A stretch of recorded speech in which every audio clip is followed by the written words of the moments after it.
Masih bersama saya Resiko dalam Kompas Aceh. Saudara, dalam rangka memperingati 20 tahun tsunami Aceh dan 75 tahun hubungan bilateral antara Indonesia dan Amerika Serikat, Konsulat Amerika Serikat di Sumatera menggelar simulasi tanggap bencana di gedung TDMRC Universitas Kuala Banda Aceh.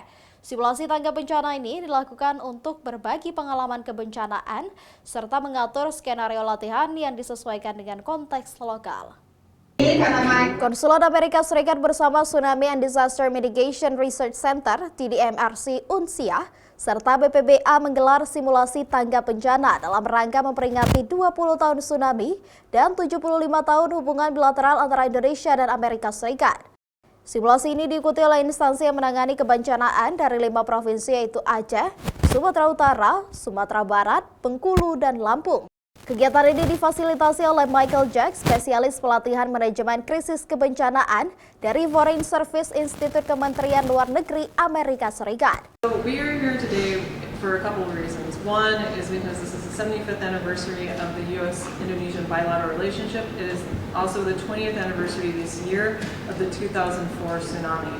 And so as part of that, we want to highlight all the work that has been done both by local organizations and as our cooperation between Indonesia and the United States. And this exercise that we are conducting over 2 days helps strengthen that relationship even more, because when a disaster happens, as what happened in 2004 and in the future, we know there will likely be additional disasters. The U.S. government, as a strategic partner with Indonesia, is here to help. And so, as my colleague always says, you don't exchange business cards during a disaster. So we're doing that now to prepare. So or I should say when something happens, we are prepared to work together and help out. Dalam simulasi itu ada 2 agenda yang dilatih, yaitu berbagi pengalaman kebencanaan dan simulasi tabletop atau simulasi di atas meja untuk membuat skenario tanggap darurat ketika bencana terjadi, terutama disesuaikan dengan konteks dan kondisi lokal. Setiap kelompok membuat perencanaan tanggap darurat bencana, mulai dari strategi evakuasi korban, mengatur jaringan komunikasi, serta menjaring orang-orang yang bisa dimintai pertolongan ketika bencana terjadi. Apalagi Indonesia masuk ke dalam jalur cincin api Pasifik sehingga rentan terhadap bencana gempa dan tsunami termasuk Aceh. I think you have a couple of things in place that help bring that mindset of culture of crisis preparedness into the next and future generations. One is the museum that I was fortunate enough to visit yesterday.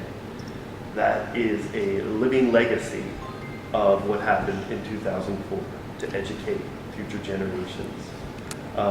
I do think my own government, we need to put out regular messaging. As I mentioned before, with the priorities of life, we often forget that an emergency can happen very easily.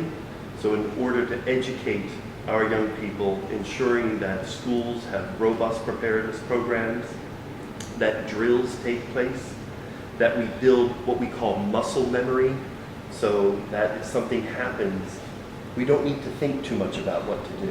We know where the evacuation route is. We know if the ground starts shaking, we need to cover our heads and crawl under our desks. And so in order to really make sure future generations are safe, promote those school programs.